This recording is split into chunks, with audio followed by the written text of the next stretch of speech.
Dzień dobry. W dzisiejszym programie USA ogłosiły, kiedy jest planowane głosowanie w sprawie pomocy dla Ukrainy. Ataki na infrastrukturę krytyczną w Rosji trwają. Czas na elektrownię. Na Ukrainie ponownie doszło do głośnej rezygnacji w szeregach dowództwa sił zbrojnych Ukrainy. Ceny biletów lotniczych w 2024 roku wzrosły o 50%. Strach przed pracownikami z Azji Centralnej i Kaukazu. Po co komu głupie Igrzyska Olimpijskie? Oburzenie Rosjan. Zapraszamy. Dzień dobry, z tej strony Mateusz Lech oraz Paweł Jeżowski. Witamy w nowym tygodniu codziennego ekonomicznego przeglądu. Pasek, który widzicie na dole, to nowi wspierający i patroni, za co Wam serdecznie dziękujemy. Zostało 12 osób do okrągłej liczby 600 łącznie, więc jeżeli ktoś chciałby trafić idealnie w tą 600, to gorąco zapraszamy. No i przechodzimy chyba do paska i do ciekawych informacji, bo jest dzisiaj tego dużo. Tak, z ciekawych informacji, jeżeli chodzi o giełdy, to w tym momencie mamy wzrosty na gazie, jeżeli chodzi o ropę, to dosyć stabilna sytuacja, jeżeli chodzi o paliwa cały czas rosną, zobaczymy jak to będzie dzisiaj. No rosną w związku z sobotnimi atakami, potwierdziły się, mamy też materiały filmowe z ataków na 2 rafinerie i widać, że 2 zostały uszkodzone, prawdopodobnie w jednej na 100% nie zostanie wznowiona produkcja, w drugiej wydaje mi się, że została uszkodzona linia, która wcześniej działała, a pierwsza linia była uszkodzona w pierwszym ataku kilka dni temu, bodajże 16 marca, a teraz 22 marca, czyli 23 już 2 rafinerie w pobliżu Samary, tak, a więc no spodziewajmy się tutaj takiej sytuacji, że benzyna, bo na benzynie jest najtrudniejsza sytuacja. W przypadku diesla sytuacja jest o tyle lepsza, że sporo diesla idzie na eksport, to jest około 40-50%, no teraz 40%, tak, a nawet już mniej szło na eksport, natomiast no efekt będzie taki, że firmy będą mniej zarabiać, tak, jeżeli chodzi o te firmy surowcowe. Tu w tym momencie Rosjanie robią wszystko, żeby nie wywołać panikę na rynkach i mówią, że sytuacja jest pod kontrolą, że tak naprawdę to 0,5% będzie spadku, że pozostałe rafinerie stają na głowie, to mówiliśmy w top 10, stają na głowie, żeby pozostałe rafinerie produkowały odpowiednią ilość i na pewno jest możliwość zwiększenia produkcji w pozostałych, natomiast moim zdaniem to nie wyzeruje i powstaje inny problem, bo nawet jeżeli rafinerie będą produkowały tyle samo, to trzeba jeszcze te paliwa przewieźć zupełnie z innych miejsc. No i tu mamy koleje rosyjskie wkraczając. Widzimy, że zapasy im się zmniejszają, widzimy też, że fałszują te dane, no bo tam w kilku miejscach podają takie sprzeczne informacje, jakby ktoś poprawiał tam mazakiem, tak, te dane, które wcześniej były. Aha, tutaj dostaliśmy pytanie, jakie zapasy ma teraz Rosja, ale to chyba odpowiedziałeś, że w sumie nie wiadomo. No wiesz co, im nagle urosły, tak, urosły. Nie no, wiesz co, w trakcie ataku PKB rośnie, w trakcie wojny, a w trakcie zniszczenia rafinerii one zjadały tą benzynę. Dwukrotnie im urosły w przeciągu 2 tygodni, tak, a więc oni zwiększają tutaj PR-owo. Podawali swego czasu, że zapasy małe dosyć, tak. Teraz podają, że są zapasy większe niż rok temu, jeżeli chodzi o benzynę. Z 1 miliona zrobiły się 2 miliony, tak, jeżeli chodzi o olej, z 3 zrobiły się 4 miliony i to tak w przeciągu chyba tygodnia, tak. Czyli w przeciągu sytuacji, w której największe były straty w rafineriach, u nich rosły zapasy. No, tak jak mówię, ktoś masakiem wziął i sprawdzili jeszcze raz, tutaj wiesz, to oficjalne dane, a te dane, które były wcześniejsze, no to znaczy nawet się nie ustosunkowują, tak, dlaczego zmienili.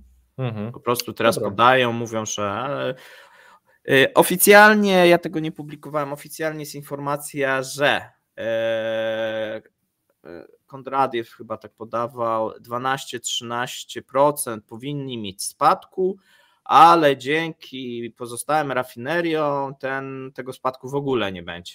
A więc nie ma powodów do paniki. To są takie, wiesz, sygnały przede wszystkim dla Rosjan, dla rynku, żeby po pierwsze ceny przestały rosnąć, A po drugie, żeby a nie po było drugie, paniki żeby nie na było stacjach. paniki na stacjach, tak? No bo tu łatwo jest, wiesz, wywołać panikę, jeżeli się okaże, że wiesz, będą braki, ludzie się zaczną ustawiać w kolejce i tak dalej, a to jest bardzo prawdopodobne, nawet ze względu, że trzeba dowozić z dalszych miejsc, tak, te No tak, tu mamy informację, że źle wtedy inwentaryzację przeprowadzili, zapomnieli o kilku zbiornikach na końcu. tak, O, im tam jest spłonęły. jeszcze, patrz, tam, o, Tak, no rzeczywiście, no patrz, jeszcze 1 000 000 dodatkowo ropy. im płoną zbiorniki, no to też w tych składach paliw, a więc tam może być sytuacja o wiele gorsza nawet niż te pierwotne zapowiedzi. Zapasy, mówiłem, są tak na kilka tygodni. Zobaczymy. Na pewno jest tak, i to jest prawda, że pozostałe rafinerie mogą więcej produkować niż produkowały. Ale to też wiąże się z kosztami. No i z przeciążeniem, tak, tych rafinerii. Więc Tak. to jest trochę taka walka, tak? Cały czas walczą z czasem. Tak, Dlatego bo spotkają wiesz, się co 2 dni. podkręcić można, powiedzmy, te rafinerie na kilka dni czy kilka tygodni i to może coś wytrzyma, ale jeżeli by musieli kilka miesięcy, no to No to jest właśnie, efekt, zaczyna który się- może tak. zrzucić z rowerka kolejną A rafinerię. ataki mogą nie ustać. Zresztą dzisiaj będziemy mówili o atakach. Dobrze, przejdźmy do krótkich informacji. Dokładnie. Ja zacznę. Mhm. W Moskwie rozpoczęło się masowe rozsyłanie elektronicznych wezwań do poborowych w celu wyjaśnienia danych. Władze twierdzą, że nie ma planu wysyłania poborowych na specoperacje w Ukrainie. Wiosenny pobór rozpocznie się 1 kwietnia, potrwa do 15 lipca. No, szacuje się, że jeżeli chodzi o liczbę poborowych, będzie taka sama jak w zeszłym roku. Tam są 2 pobory, wiosenny i jesienny w Rosji. Czyli 150, tak z grubsza. W 2023 na wiosennym było 147 tysięcy ludzi, a te rozsyłanie elektroniczne wezwań to też warto, żeby pamiętać, to jest po prostu weryfikacja w systemie, gdzie te osoby mieszkają i tak dalej, Tak. że nie jest to jeszcze, że stawić się mają. To jest po prostu takie, jakbyśmy wysłali, to gdzie wy będziecie, nie? Na takiej zasadzie i na jaki numer telefonu mamy dzwonić czy pisać. NATO dostarczy Ukrainie przeterminowaną amunicję, powiedziała w wywiadzie dla agencji TASS była minister spraw zagranicznych Austrii, Karin Kneiss, chyba w ten sposób. Kneiss. No okej. Z Korei Północnej pewnie ta amunicja po drugiej stronie też nie jest jakaś pierwszej świeżości albo pierwszej jakości. No, mało powiedziane, tak. Tak, więc tu... No tak, ale tutaj Rosjanie jak gdyby teraz próbują też umniejszyć, bo widzimy, że tej amunicji w tym roku po prostu będzie więcej, są już większe dostawy, widać to na froncie, a ta inicjatywa czeska no, podwoi tak naprawdę ilość amunicji, tak, które w tym momencie Ukraińcy otrzymają. Bo teraz się mówi już o 1,5 milionie pocisków. Tak. Ale tu zaraz, powiedziała, to była minister, ale austriacka, czyli agencji TASS rosyjskiej. Rosyjskiej, tak. Okej, no dobra. W obwodzie Dniepropietrowskim Ukrainy trwają zakrojone na szeroką skalę prace nad budową fortyfikacji. Zainstalowano tam już 7000 zębów smoka. Tak powiedział szef obwodowej administracji wojskowej Łysak. Wcześniej prezydent Zełański informował, że na Ukrainie budowane są 3 linie umocnej o łącznej długości 2000 km. No okej, dzisiaj jeszcze będą informacje odnośnie Ukrainy. Tu kolejna. Ukraina otrzymała od Japonii kolejną pożyczkę w wysokości 230 milionów dolarów. Tak powiedział przewodniczący Komisji Podatkowej Rady Najwyższej Danyło Hetmancew. No i Japonia wylądowała w ten sposób na 4. miejscu, jeżeli chodzi o kraje, które wspomagają Ukrainę. Po Unii Europejskiej, Stanach Zjednoczonych i Międzynarodowym Funduszu Walutowym. Tak to wygląda.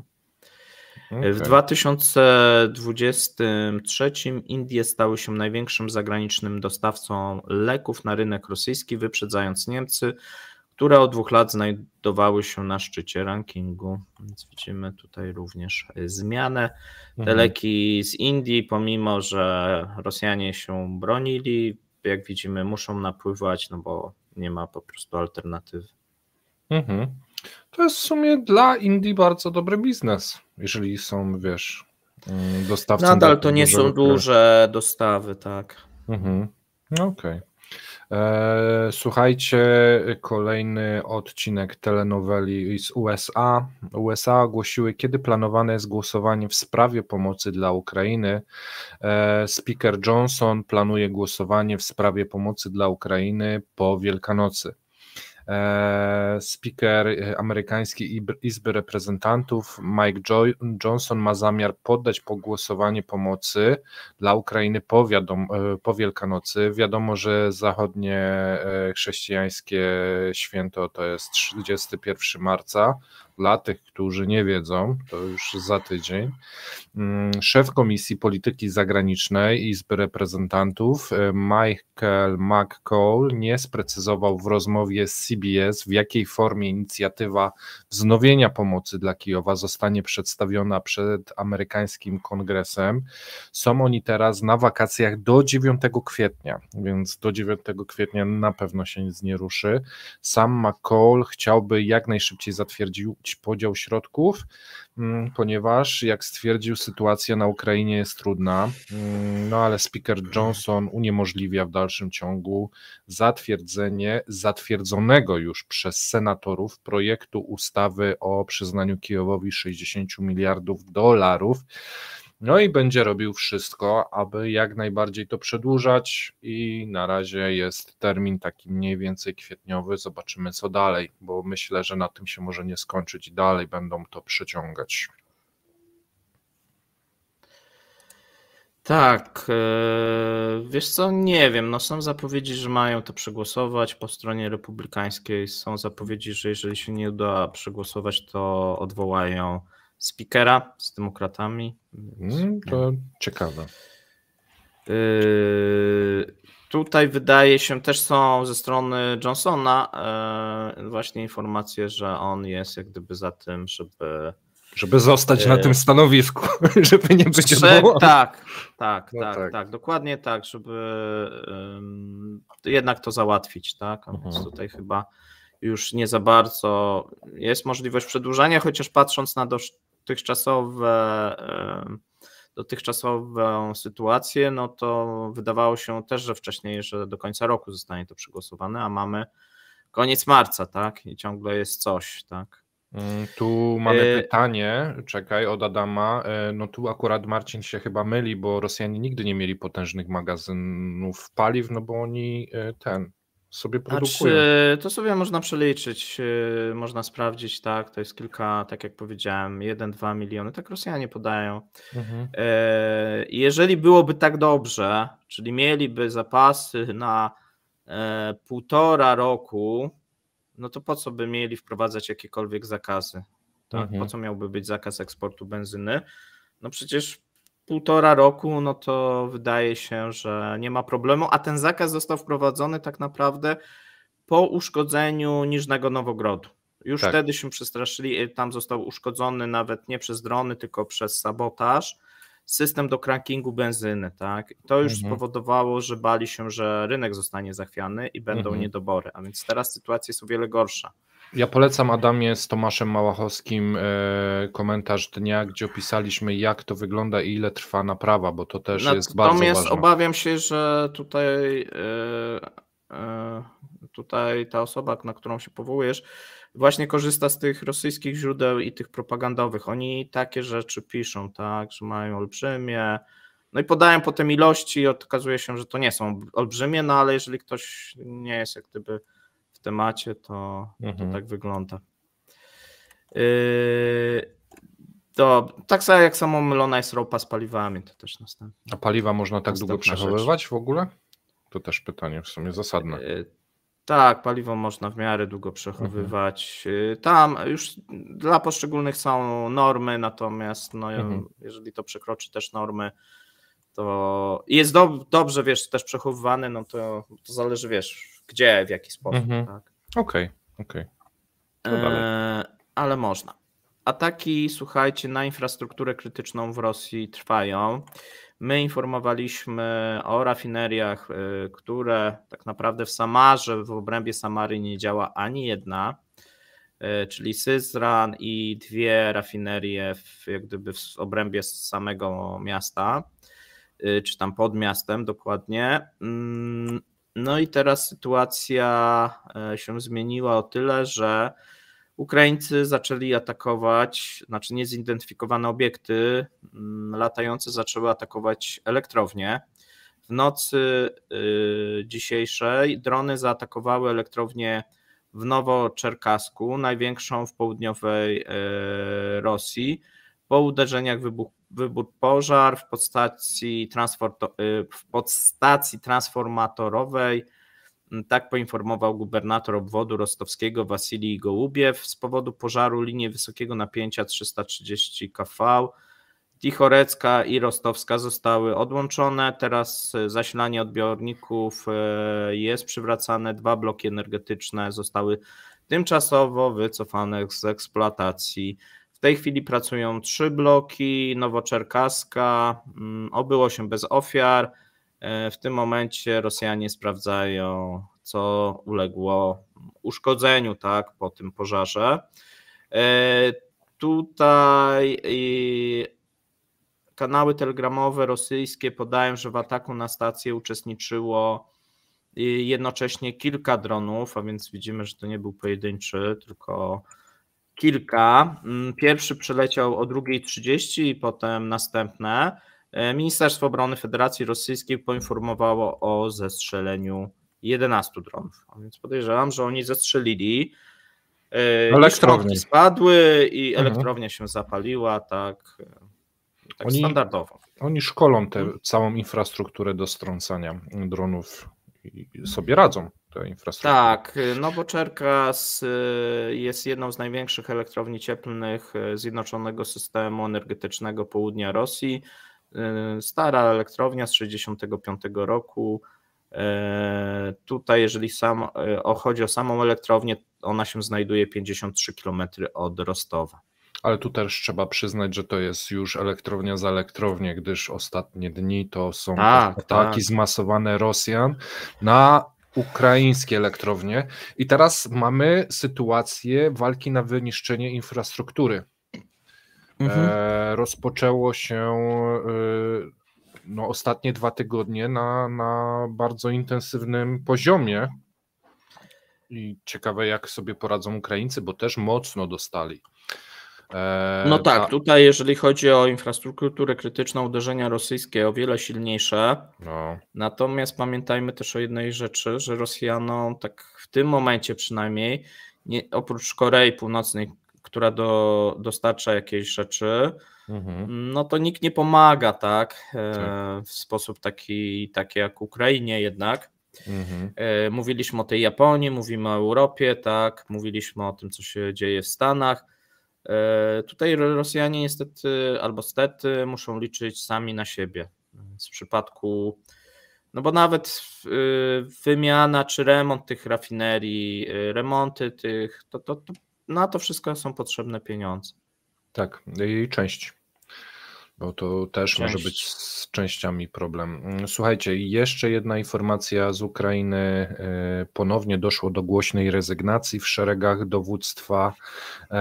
Dowódca sił lądowych Nikołuk składa rezygnację ze stanowiska. zajmował się szkoleniem sił lądowych armii ukraińskiej. Wiktor Nikoluk, tak podała przynajmniej ukraińska telewizja TSN. W komunikacie czytamy, że generał rezygnuje z uprawnień do szkolenia dowództwa sił lądowych, jednak pozostaje na czele dowództwa, będzie na jednej z formacji jednego z kierunków frontu. Czyli jeżeli ja dobrze rozumiem, to on zajmował się szkoleniem, a teraz będzie uczestniczył w walkach, tak? Ja nie wiem, bo ja tego nie czytałem, wiesz? Okej.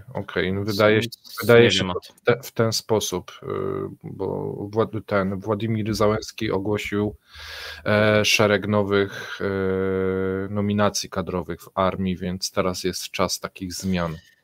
Na pewno, jeżeli chodzi o szkolenie ukraińskiej armii, to nie jest przeprowadzone optymalnie, może tak bym powiedział.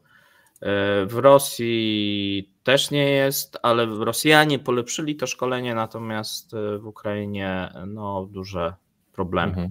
I Wołodymir, bo ja się o Putina z Władimirem już leciałem. Wołodymir.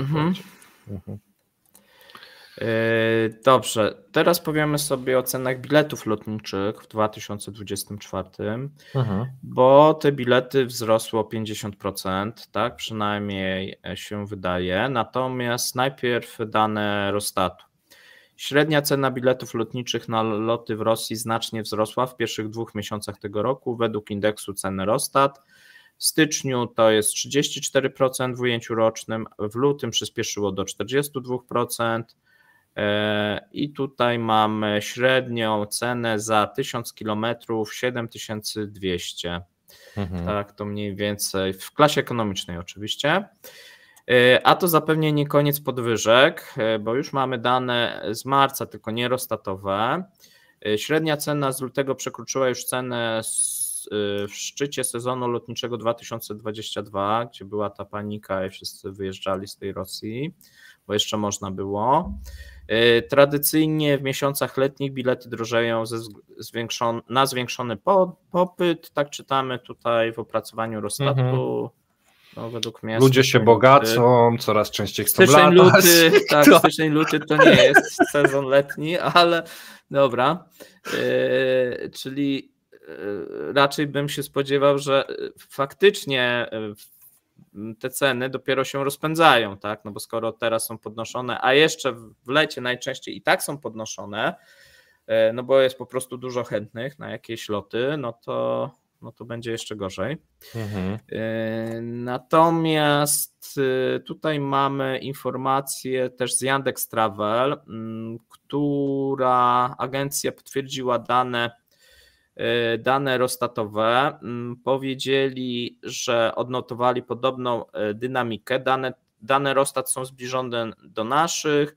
Tutaj oni podają minimalnie inne, ale prawie identyczne. W styczniu cena wzrosła o 32%, w lutym o 42%. Tu jest różnica tylko taka, że oni podają, że ten 1000 km to jest 12 700. Ja nie wiem, z czego to wynika. Być może Rostat znowuż ma jakieś takie, bo on do tego koszyka lubi wkładać jakieś rzeczy nieistniejące, tak? Być może sobie włożył. Ja może mam wyjaśnienie. Tak? Wiesz co, pamiętasz, jak mówiliśmy w zeszłym tygodniu, że oni chcą z tej klasy biznes wyjąć te siedzenia, żeby włożyć klasę ekonomiczną. Może jedni przeliczają po starych siedzeniach, drudzy po nowych i średnia im wychodzi już inna. I tu też było pytanie, jak mówiliśmy, ale to przecież klasa biznes to jest droższa, więc wyższa marża, nie? Czy coś, a myśmy się śmiali, ale to ekonomiczna będzie w cenie tej biznes. I minęło kilka dni i mamy odpowiedź już na to. Nie? Tak, i to ciekawe, gdzie najwięcej według Yandexu wzrosły ceny lotów do Barnaułu, Groznego, Błagowieszczeńska, Murmańska, Ulan-Ude. I to są wzrosty w stylu 88%, 84%, 77% i tak dalej. Według Yandex Travel bilety trafiają do sprzedaży w marcu już, bo oni mają bezpośrednio, tak, widzą, w cenach o 50% wyższych niż w zeszłym roku, a więc tutaj pewnie Rostat też poda Tak, za marzec, chociaż może różnie być. Tak, za chwilę przejdziemy do głównego tematu z okładki, natomiast Paweł, zanim to zrobimy, to ja bym prosił Hasło. Ciebie o podanie hasła. Tak. Ma być łatwe czy trudne?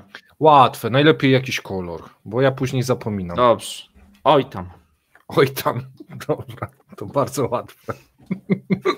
Oj tam, co ja mam do tego wymyśleć? No dobrze, niech będzie. Słuchajcie, pierwszy człon oj tam i będziemy na koniec podawać drugą część. Ja sobie tutaj tylko to zamknę, żeby czat mógł wrócić i mówię już informacje. Poważne konsekwencje strachu przed pracownikami z Azji Centralnej i Kaukazu. Jeżeli ktoś spędził ten weekend od piątku w jaskini, no to może nie wie, że był zamach terrorystyczny w Rosji. Ludzie z Tadżykistanu są uznani za głównych sprawców. Tak, są już oskarżeni, są bardzo torturowani, też są zdjęcia i filmy. Nie jest to zbyt sympatyczne wydarzenie dla nikogo. Natomiast już na wcześniejszy stres i niechęć do pracowników właśnie z tamtych rejonów teraz zaczyna się robić coraz gorzej. I zastępca Dumy Państwowej z Krymu, Michał Szeremet, zaproponował ograniczenie wjazdu migrantów do Rosji na czas trwania całej specjalnej operacji wojskowej ze względu na niebezpieczeństwo, jakie może pojawić się wewnątrz kraju. Podkreślił, że przekraczający granice cudzoziemcy z byłych krajów Związku Radzieckiego stanowią zagrożenie nawet dla siebie samych. Do czego siebie samych, w sensie może chodzi o to, że Rosjanie etniczni będą próbowali coś z nimi robić. Do czego proponowany zakaz może doprowadzić przez Rosję, chciałem wam opowiedzieć. Poseł Szeremet podkreślił, że szanuje mieszkańców innych państw, którzy udają się do Rosji w dobrych intencjach, jednak część z nich jest ślepo wykorzystywana do krzywdzenia Rosjan. Niestety nie mamy dzisiaj czasu, aby dowiedzieć się, jakie intencje mają ludzie wjeżdżając, ponieważ wszystkie wysiłki, środki mają na celu ochronę granic naszego kraju. No, tu chyba troszeczkę przesadził. Wyjaśnił swoje stanowisko, dlatego uważam, że na czas operacji specjalnej migranci powinni być wykluczeni z wjazdu do Rosji. Według Ministerstwa Spraw Wewnętrznych za 8 miesięcy 2023 roku, za cały rok jeszcze nie ma danych, cudzoziemcy otrzymali w Rosji 110 000 zezwoleń na pracę, czyli o prawie 20% więcej niż w analogicznym okresie za rok 2022, co i tak jest potężnym spadkiem z czasów przedwojennych, natomiast jest to 100 000 ludzi. Ponadto od stycznia do sierpnia 2023 pozwolenie na pracę Federacji Rosyjskiej posiadało 2 miliony osób, czyli ci, co nie wyjechali, ci, co wracają regularnie, jest to dosyć duża grupa i są to obywatele Kirgistanu, Armenii, Kazachstanu, chociaż nie, ci mogą pracować bez konieczności uzyskiwania jakichkolwiek zezwoleń, czyli te 2 miliony osób to jest ponad to, co przyjeżdża właśnie z Kirgistanu, Armenii, Kazachstanu i Białorusi. Trudno dokładnie policzyć liczbę emigrantów, którzy obecnie pracują w Rosji ze względu na różne warunki pracy i pracę obcokrajowców bez pozwoleń, mówi Aleksander Safonow, profesor Uniwersytetu Finansowego przy rządzie Federacji Rosyjskiej, ale podał, że to może być około 10% siły roboczej w Rosji. Więc tu już jest bardzo dużo. Wkład cudzoziemców w gospodarkę naszego kraju jest dosyć znaczący. Jeśli oszacować jedynie fundusz wynagrodzeń pracowników z Uzbekistanu, wyniesie on co najmniej 1 bilion rubli, z czego co najmniej połowa pozostaje w naszym kraju i zostanie przeznaczona na zakupy rosyjskich towarów i usług, powiedział ten profesor. Paweł, 10% siły roboczej, gdy masz bezrobocie na poziomie tam 2 z kawałkiem i notorycznie brakuje ci rąk do pracy. Co to może oznaczać? Nie, to byłby jakiś koszmar, tak? Nie. Nie sądzę, żeby tak zwariowali, ale w sumie to Rosja, więc wszystko jest możliwe. Tak. Wiesz, to może być tak z rozpędu, ktoś, wiesz, podda projekt, potem głosowanie, trudno będzie głosować przeciw, no różnie może być. Jeżeli teraz to na emocjach gdzieś wejdzie pod obrady, no to zostanie mogą z rozpędu przegłosowane. przegłosować. Tak, no. To wiesz, my opowiadaliśmy o tym, że brakuje 5 milionów pracowników z Azji Centralnej. Ci, co przyjeżdżają w tym momencie, mogą być szykanowani, mogą być jakieś bojówki, które je atakują. Nie mogą, tylko są. Nie mogą, tylko są, to prawda. Teraz to się jeszcze nasili. No to nie wróży nic dobrego. Bo ja wyobrażam sobie jeszcze napięcia między tymi krajami, obywatele, którzy wiele lat mieszkają, ale mają odpowiednią cerę i no strasznie to teraz komplikuje życie Rosjanom, ten atak. To zależy, czy ta radykalizacja jest pojedyncza, no bo wydaje się, że nie jest pojedyncza, tak? No bo wcześniej był planowane, po pierwsze tych zamachów w Rosji islamskich dosyć dużo było, my o nich mniej słyszymy, no bo bardziej przebijają się z Paryża, tak, z Berlina niż, nie wiem, tam z Kaługi czy z jakiegoś tam innej miejscowości.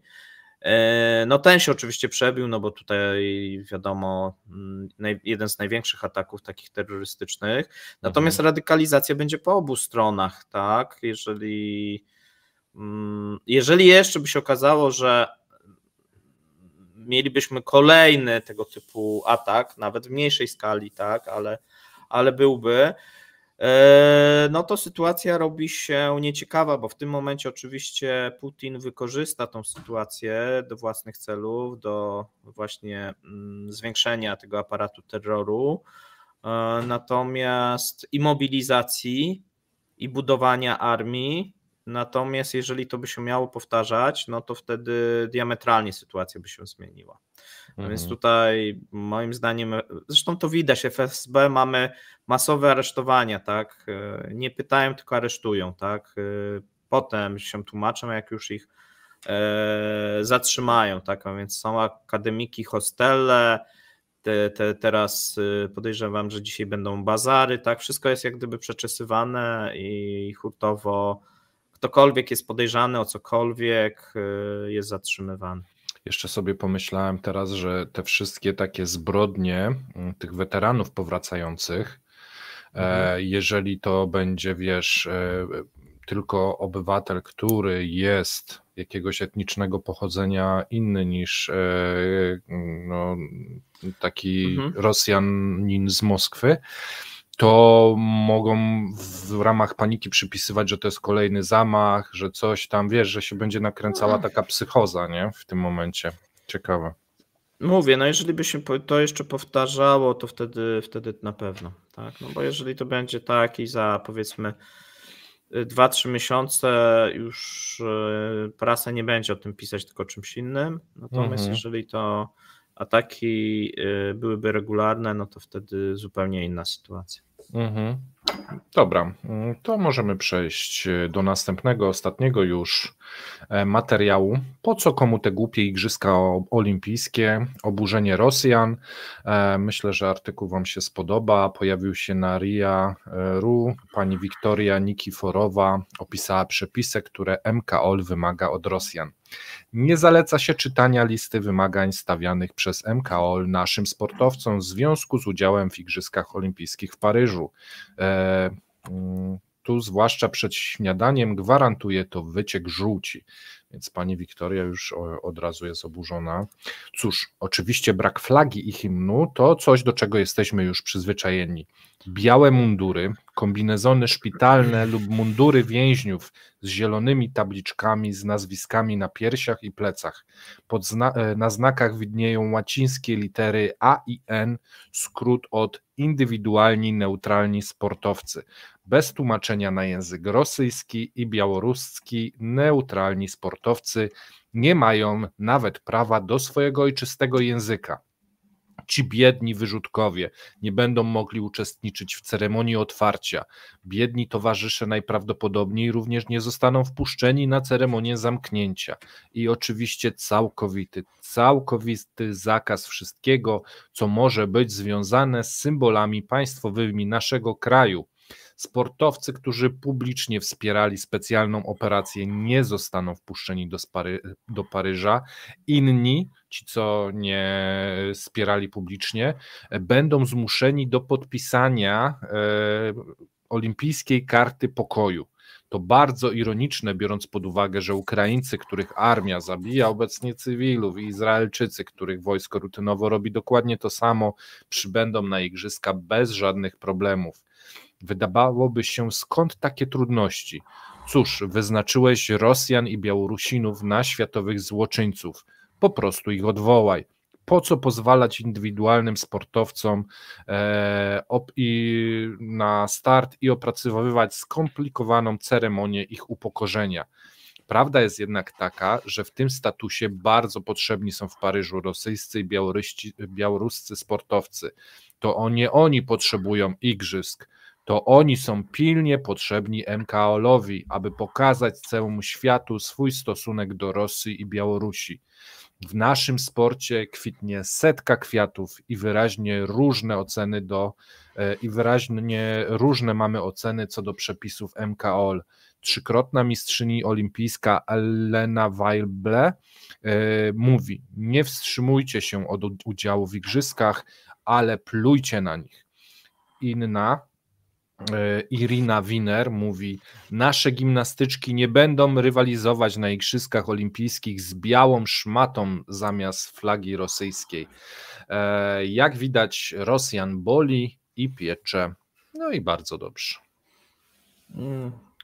Wiesz, nie możesz za dużo RIA Nowosti czytać. Potem nie, ale to powiem ci, czytałem, mówię o... Komsomolska i RIA Nowosti, tak, tutaj przodują. Tak. Po co nam te igrzyska? Tak. Biała szmata zamiast flagi. No, mocno, ale wiesz, ale to tak sympatycznie ich irytuje. Teraz powiem ci, po przeczytaniu tego artykułu, ja mówię, niech jadą. Jak mają tak się wkurzać, to niech jadą. Nie, no ja akurat jestem przeciwnikiem. Nie, całkowity zakaz. To jest jakaś też szopka, tak? Udajemy, że to nie Rosjanie. Tak, to robimy jakąś szopkę w miarę z poważnej imprezy, tak? Tak, ja od zawsze jestem za tym, żeby wywalić ich z wszystkich imprez i tyle. Albo startują jako Rosja i Białoruś i MKOL a nie udajemy, robimy jakieś takie obejście. Jakiś mundur, że zielony dziwne napis, indywidualni sportowcy, coś tam. No i Rosjan, a może ich tak podrażnią właśnie, żeby ich tak popiekło, aż w końcu ich tuż przed wywalą. To by było idealnie, bo by dostali tylko wkurzenia, a potem nic. Tego im oczywiście życzymy. Ja teraz muszę podać drugi człon hasła. Czekaj, muszę sobie tu zrobić. I drugi człon hasła. Oj tam. Dobrze, na łatwiznę poszedłeś. No a co, może ktoś wpadł na to wcześniej. A to już pewnie, bo już pisali, a więc no. Tak. Trafiliście, tym razem trafiliście. Mateusz po weekendzie jest zmęczony. My życzymy wam udanego tygodnia pracy. Słyszymy się o godzinie 17. Trzymajcie się, cześć. Cześć.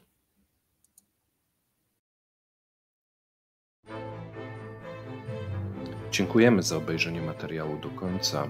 Zapraszamy kolejnego dnia. Trzymajcie się. Cześć.